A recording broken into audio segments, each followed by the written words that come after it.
کہ سود کا 1 درہم 70 بار زنا کرنے کے برابر ہے۔ الحمد للہ والصلاۃ علی اہلھا واللعن علی مستحقھا، اما بعد فقد قال اللہ تعالی فی القرآن الکریم وقولہ الحق۔ بسم اللہ الرحمن الرحیم۔ یا ایھا الذین آمنوا اتقوا اللہ وذروا ما بقی من الربا ان کنتم مؤمنین۔ ناظرین، آج کا ہمارا موضوع سود ہے، جس کو عربی میں ربا کہتے ہیں۔ اور ربا کا معنی لغت میں زیادتی، اضافہ، بڑھوتری اور بلندی کے ہیں، لیکن اصطلاح شرع میں جیسا کہ اصفہانی نے اپنی کتاب میں تحریر فرمایا، الربا الزیادۃ علی رأس المال ولكن خص فی الشرع بالزیادۃ علی وجہ دون وجہ۔ ربا یعنی سود اصل رقم پر اضافے کے ساتھ، شرط کے ساتھ لینا سود کہلاتا ہے۔ یعنی ہر لین دین ربا نہیں ہے، سود نہیں ہے، بلکہ مشروط ہو، شرط کے ساتھ دیا جائے۔ مثال کے طور پہ میں نے کسی کو 1000 روپے دیے اس شرط کے ساتھ کہ تم مجھے 1200 روپے اس مہینے کے آخر میں لوٹاؤ گے، تو یہ سود کہلائے گا۔ شریعت کی نظر میں یہ گناہ کبیرہ ہے اور حرام قرار دیا گیا ہے۔ اس سے انسان کو بچنے کی کوشش کرنا چاہیے۔ یہ سود کا کاروبار دور جاہلیت میں عروج پر تھا، بہت زیادہ سودی کاروبار کیا کرتے تھے۔ اسلام آنے کے بعد کچھ دنوں تک رائج رہا، لیکن جب قرآن مجید کی یہی آیت کریمہ نازل ہوئی، اے صاحبان ایمان،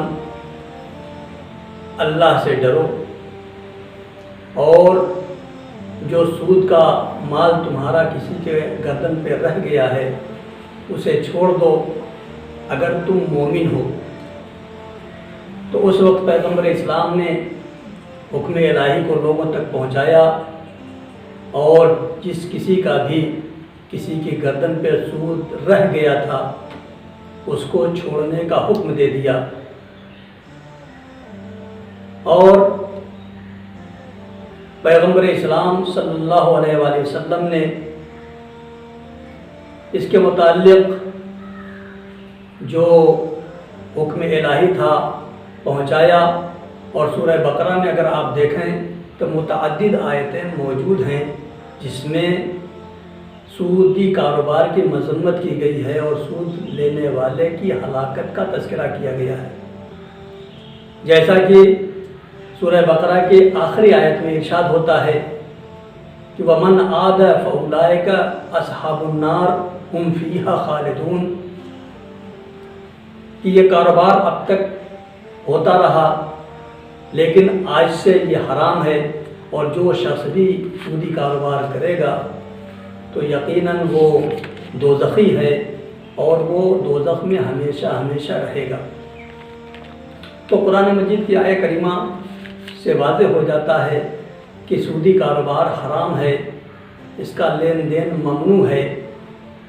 اور زمانہ جاہلیت میں اور اس کے بعد بھی لوگوں کا طریقہ یہ تھا کہ اگر 1000 روپے دیے تو 1000 روپے کے بدلے میں مثلاً 1500 روپے لیے، اور پھر دوبارہ جب قرارداد پاس کرنا ہوئی تو سود اور اصل رقم کو جوڑ کر کے پھر اس کو اصل سرمایہ قرار دیا گیا، اور پھر مدت پوری ہونے کے بعد اس پر مزید اضافہ دیا گیا، تو اس طریقے سے یہ کاروبار رائج رہتا تھا، اور ایک انسان جو کم مال رکھتا تھا دھیرے دھیرے آہستہ آہستہ وہ اس طریقے سے لوگوں کا مال ہڑپ کر کے مالدار بن جاتا تھا۔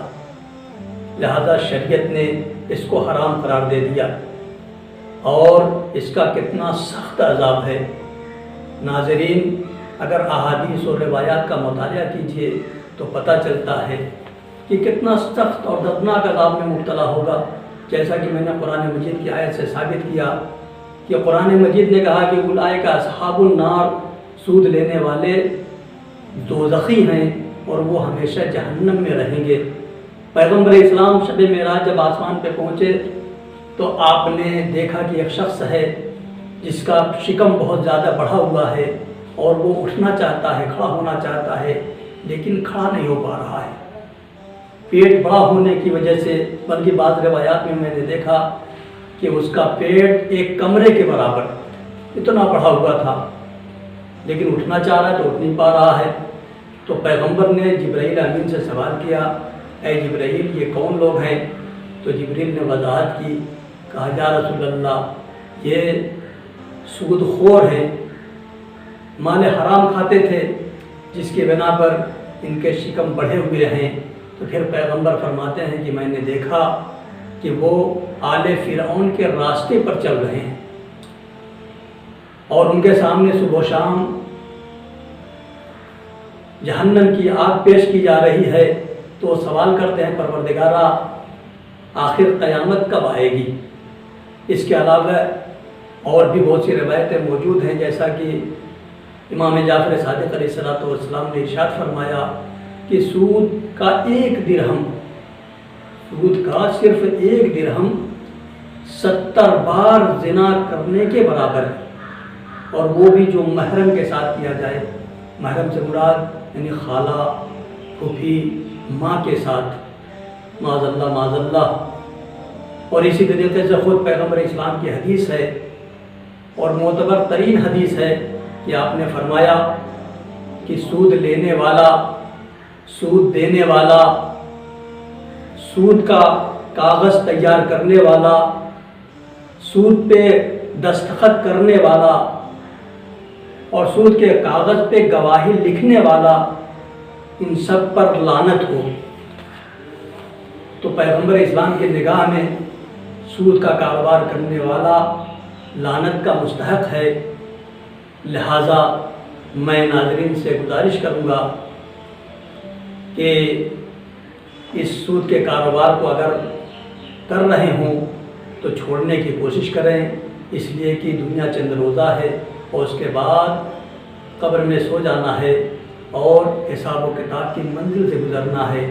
اگر انسان اپنے آپ کو جنت تک لے جانا چاہتا ہے اور دوزخ کی آگ سے بچانا چاہتا ہے تو اس کے لیے ضروری ہے کہ سودی کاروبار کو ترک کرے اور اللہ سے توبہ کرتا رہے، تاکہ خالق کائنات اس کے گناہوں کو معاف کر دے۔ وآخر دعوانا ان الحمد للہ رب